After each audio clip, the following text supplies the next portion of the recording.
Ada beberapa alasan mendasar mengapa kita mesti senantiasa peduli, mau menoleh, mau melakukan sesuatu untuk Palestina. Tentu kita semua berhak punya pandangan tentang hal ini, tapi bagi saya pribadi ada 4 alasan utama kenapa ingin selalu terkoneksi pada Palestina. Dan apabila kita sudi merunut sejarah negeri tersebut, akan semakin kuatlah alasan kita untuk peduli. Pertama, mari kita renungkan perjalanan sejarah dari masa ke masa. Pada masa lalu, Palestina adalah sebuah wilayah atau sekarang kita sebut dengan negara yang terdiri dari kota-kota yang dibebaskan dari penguasaan Romawi Timur Bizantium pada kepemimpinan Khalifah Umar bin Khattab dan menjadi wilayah kekuasaan Islam sampai ribuan tahun.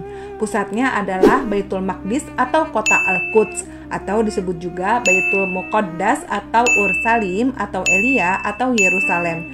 Kita terbiasa menyebutnya sebagai ibu kota. Di kota Al-Quds atau Yerusalem terdapat suatu kawasan yang disebut Al-Quds Al-Qadim atau kota tua Al-Quds yang hari ini masuk ke wilayah Al-Quds Timur setelah Al-Quds dibagi menjadi 2 wilayah, Timur Palestina dan Barat Israel. Tentu saja, bagian perkotaan lainnya yang sekarang ada di kota Al-Quds atau Yerusalem ini, selain area kota tua, bisa disebut sebagai ekstensi atau perluasan wilayah dari kota Al-Quds yang asli di masa lalu.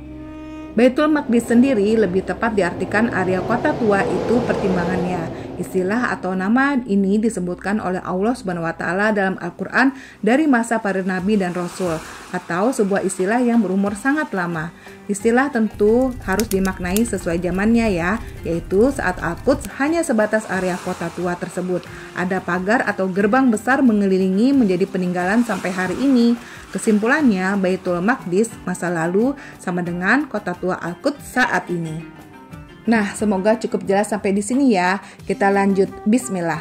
Di tengah kota tua Al-Quds terdapat sebuah komplek dengan tanah berbentuk hampir segi 4 yang dikelilingi tembok besar peninggalan dari masa ke masa. Nah, komplek ini disebut di dalam Al-Quran sebagai Masjidil Aqsa atau Al-Haram Al-Syarif yang di area itulah terdapat diantaranya 2 buah masjid, Masjid Jami Al-Aqsa atau Masjid Qibli dan Masjid Qubbatus Sakhroh atau Kubah Batu, atau sekarang dikenal juga dengan Dome of the Rock yang diyakini sebagai titik mihraj Nabi Muhammad SAW ke Sidratul Muntaha. Letaknya di tempat yang menjulang tinggi disebut Bukit Moria.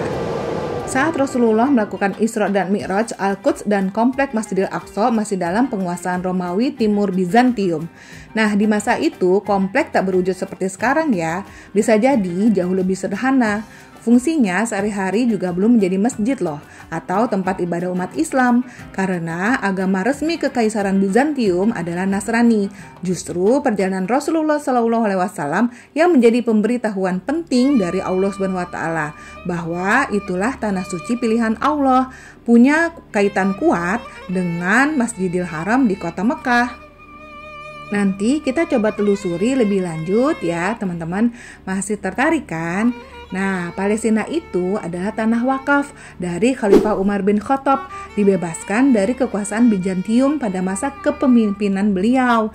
Khalifah Umar bin Khattab adalah pemimpin kaum muslimin, khalifah kedua setelah masa kepemimpinan Rasulullah SAW. Masa kekhalifahan beliau jauh lebih panjang bila dibandingkan khalifah pertama, Sayyidina Abu Bakar Ash-Shiddiq. Khalifah Umar memimpin dari Jumadil Akhir 13 Hijriah sampai Zulhijjah 23 Hijriah. Pada masa beliaulah ekspansi penyebaran wilayah kekuasaan Islam ini semakin progresif dan meluas. Saat masa khilafah Bani Umayyah, Khalifah Abdul Malik bin Marwan memerintahkan pembangunan beberapa bangunan lain di dalam komplek Masjidil Aqsa. Beliau mulai membangun Masjid Qubbatus Sakhroh yang saat ini populer dengan kubah emas murni dan bentuk oktagonal atau segi 8. Ini terjadi di tahun 692 Masehi. Masjid dibangun mengelilingi batu mihraj Rasulullah SAW. Nah, masjid berikutnya dibangun dan selesai pada masa pemerintahan anak beliau, Khalifah Al-Walid, tahun 705 Masehi. Inilah Masjid Jami Al-Aqsa atau Masjid Qibli. Semoga sekarang kalian tidak bingung lagi ya dengan sebutan-sebutan tempat yang ada di Palestina. At least secara singkat lebih paham lah ya. Amin.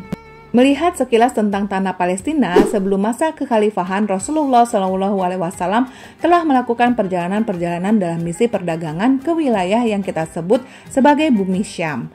Nah, sejak beliau masih kecil nih, wilayah ini identik sebagai jalur ekonomi dan perdagangan loh dari Palestina, termasuk sampai ke daerah yang sekarang kita kenal dengan Irak, Suriah, Yordania, dan sekitarnya.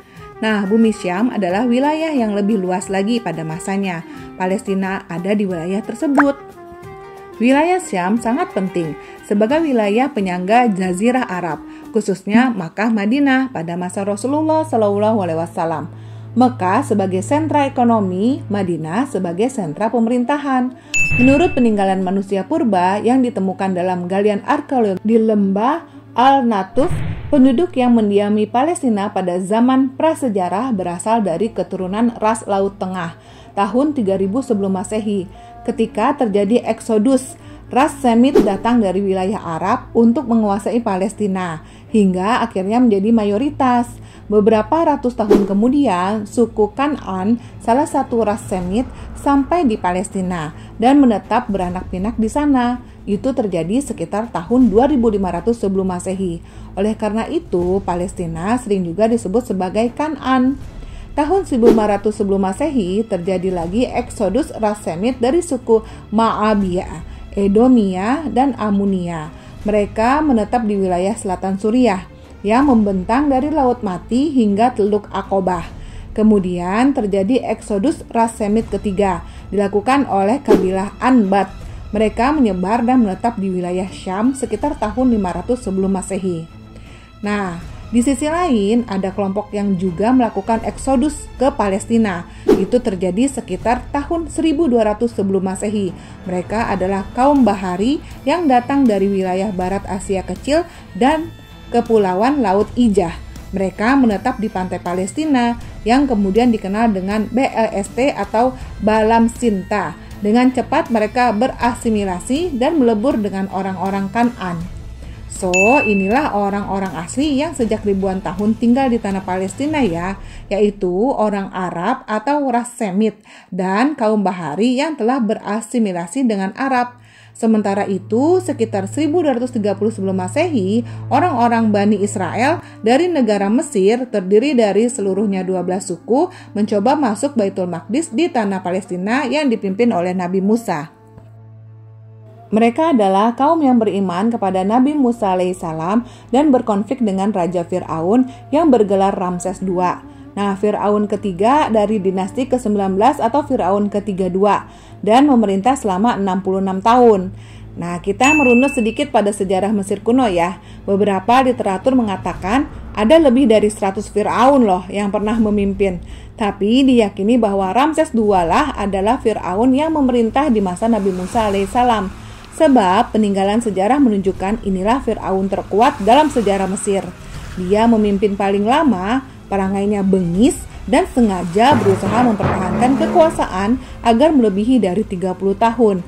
Dalam kepercayaan politeisme saat itu, raja yang berkuasa lebih dari 30 tahun baru bisa menjadikan dirinya sebagai dewa atau Tuhan. Sesuai wahyu Allah SWT dalam Al-Quran, inilah Fir'aun yang menyatakan dirinya Tuhan. Pada buku Nabi-Nabi Allah atau kisah para Nabi dan Rasul Allah dalam Al-Quran, penerbit Qidsi Press cetakan ke-15 2012, karya Ahmad Bahjat tahun 1932 sampai 2011, disampaikan bahwa Allah menolong Nabi Musa dan Bani Israel eksodus dari tanah Mesir karena kekejaman Fir'aun yang terus menindas Bani Israel, bahkan membunuhnya. Fir'aun melakukan itu semua setelah mendengar kabar dari tetua-tetuanya bahwa akan ada keturunan Bani Israel yang menjatuhkan kekuasaannya. Dia belum lupa Bani Israel adalah keturunan Nabi Yusuf alaihissalam yang dalam masa pemerintahannya telah menjadikan Mesir sebagai wilayah dan masyarakat bertauhid. Fir'aun memang bengis. Perintah Fir'aun adalah membunuh semua bayi laki-laki Bani Israel yang lahir pada saat itu. Namun, agar piramida kependudukan Mesir yang juga membutuhkan tenaga yang diperbudak untuk pembangunan ekonominya tetap terjaga, maka menterinya menyarankan agar selang-seling per tahun bunuh dan tak bunuh. Nabi Harun alaihissalam lahir di tahun bayi laki-laki Bani Israel yang tak dibunuh.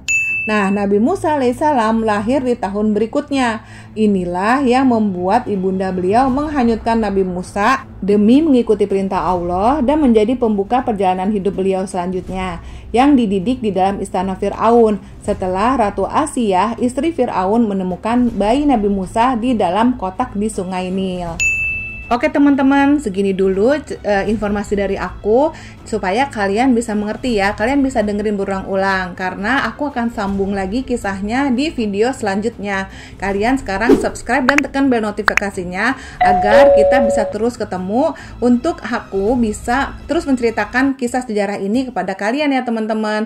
Terima kasih teman-teman udah menonton sampai habis. Sampai ketemu di video selanjutnya. Wassalamualaikum warahmatullahi wabarakatuh. Bye-bye. It's good.